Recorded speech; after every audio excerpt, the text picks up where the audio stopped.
Now we are coming to discuss about the last measure of central tendencies, harmonic mean. We have discussed the four types of central tendency: mathematical base and location base, and harmonic mean is also a mathematical base. Now it is a type of central tendency which is used when small values are to be given very high weightage in comparison to large values. It is also used for those values where time is one of the variable. Time factor plays a very important role. In those cases, the harmonic mean is much appropriate measure of central tendency, like speed, rates, ratios, and while the act performed remains constant. So harmonic mean is more suitable for the situation when time factor is a one of the variable. It is used for average rate. Let's take an example. If a bus travel at a fixed distance every day at different speed, then we want to find out the average. What is the average speed? In that case, we have to compute harmonic mean, not the arithmetic mean.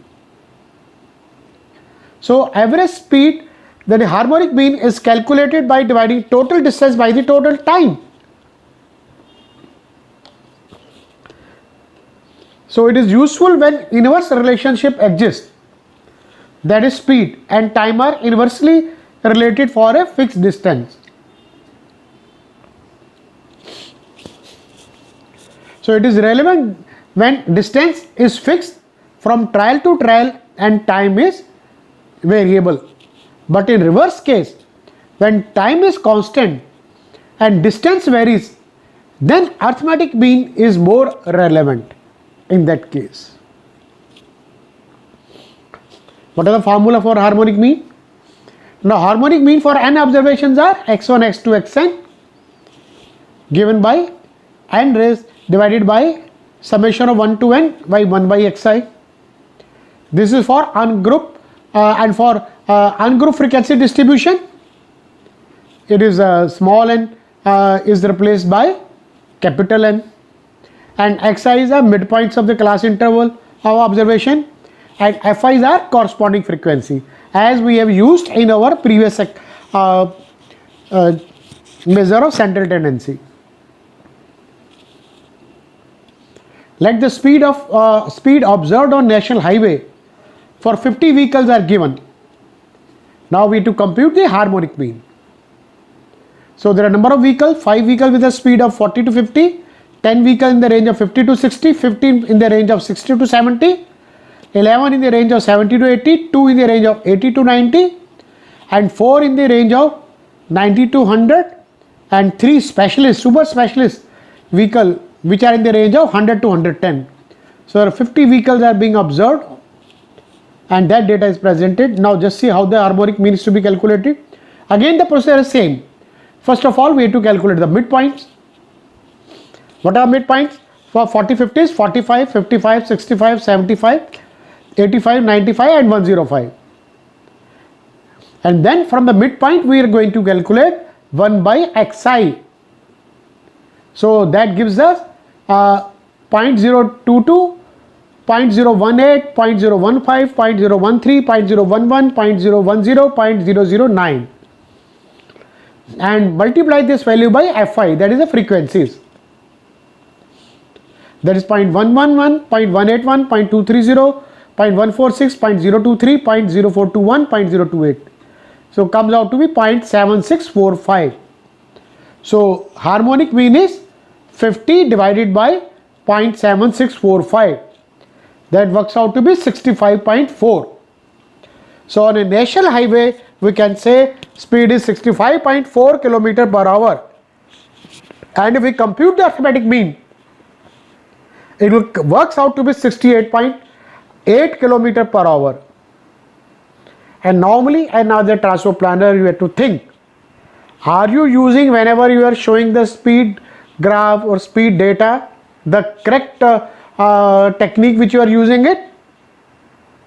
So when the speed you are going to show it, you have to show it on the harmonic mean.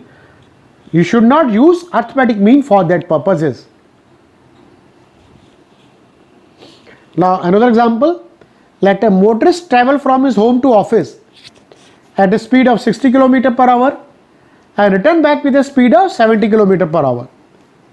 So then the average speed of travel is calculated as, let the distance from home is x kilometer, then the distance covered from home to office is x by 40 hours, and similarly from office to home is x by 70 hours. So the person is returning back with a higher speed. Oh, so therefore total distance is 2x is covered in x 60 plus x 70 hours. So speed is total distance traveled 2x and total time taken x by 60 plus x by 70. It works out to be 64.61 kilometer per hour. So this is the average speed from the person going daily from home to office and office to returning back the home. Similarly, we can also explain weighted harmonic mean. The weighted harmonic mean is the same type as we have seen the arithmetic mean, weighted arithmetic mean, and you also done weighted geometric mean. So the weighted harmonic mean is sum is I is going from 1 to n wi divided by sum is I going to 1 to n wi divided by xi. So where wi are the weights and xi's are observations. Let's take an example. And why we require this weighted mean? This example is a perfect, this question is a perfect example for this.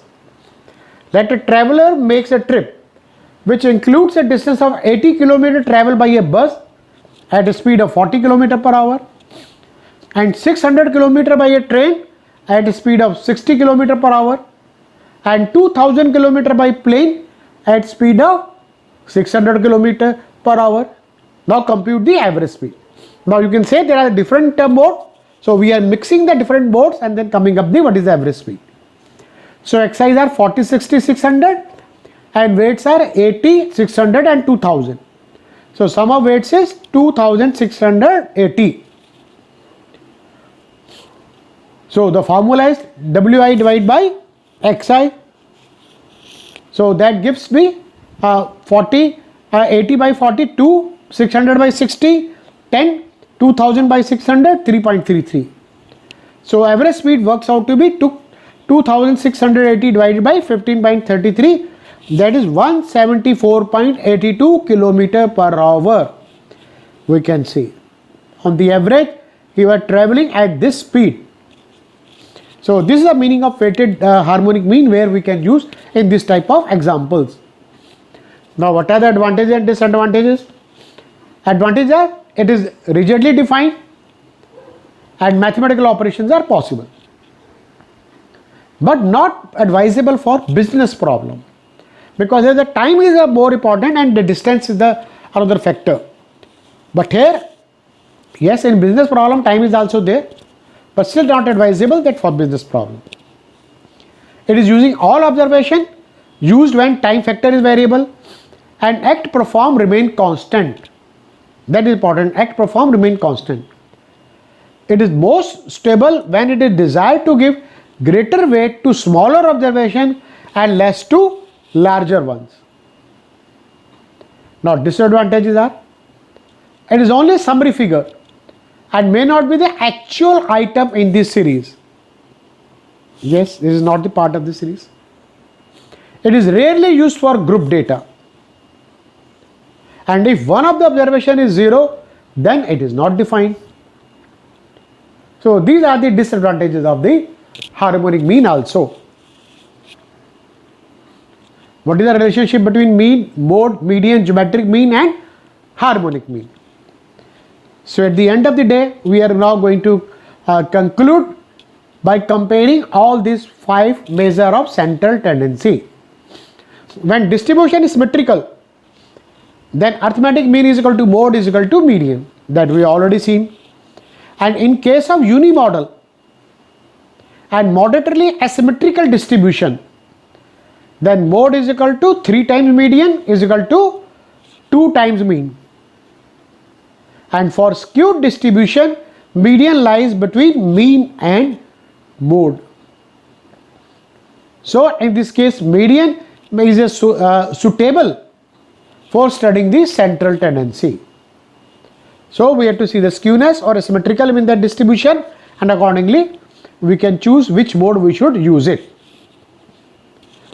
Arithmetic mean normally greater than geometric mean, normally greater than harmonic mean. The equality holds when all the observations are same, that is n is equal to 1, arithmetic mean is equal to geometric mean is equal to harmonic mean. And if for positive number, arithmetic mean multiplied by harmonic mean is equal to square of geometric mean.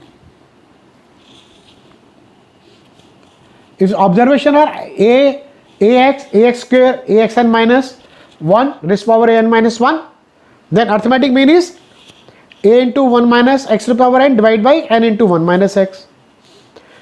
Geometric mean is ax raised to the power n minus 1 by 2, and harmonic mean is an multiplied by 1 minus x multiplied by x raised to power n minus 1, the whole divided by 1 minus x raised to power n. And geometric mean we know that is square of arithmetic mean into harmonic mean. Similarly, for two positive real number a and b is turned into b, arithmetic mean is a plus b by 2, geometric mean is a by a multiplied by b and the square of that, and harmonic mean is 2ab divided by a plus b. Now these two values is able to tell us the clear picture of arithmetic mean, geometric mean and harmonic mean. There is another concept, there is the trim mean. Now trim means is the mean of the data values left after trimming a specified percentage of smallest and largest data from the data set. What we do, for computing the trim mean, we remove some of the higher observation or lower observation, you can say outliers, we can remove it, and then we compute the mean. If we say that we are trimming mean trim 10%, it means either we have computed with 10% observation or trimmed off. So 10% of the observation we trimmed off, so the basis of that we can say mean is trimmed by 10%.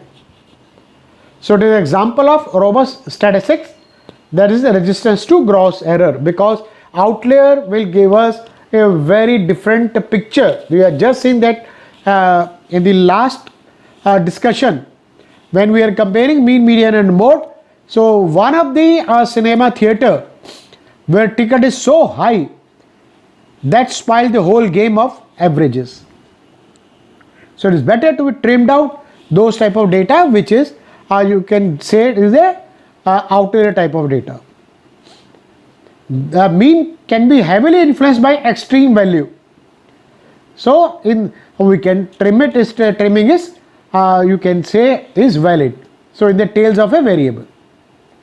So measure of center that is more resistance than the mean but still sensitive to specific data value is the trim mean, because it is giving the central value, around the central value, even the outliers are being removed and still but is keeping the central value, then it is very sensitive. We can use it without any issues. So by this we are able to conclude our discussion related to central tendency. I hope that everybody should able to apply the correct formula, the correct measure of central tendency for their data. If you are able to do that, that is the success of these lectures.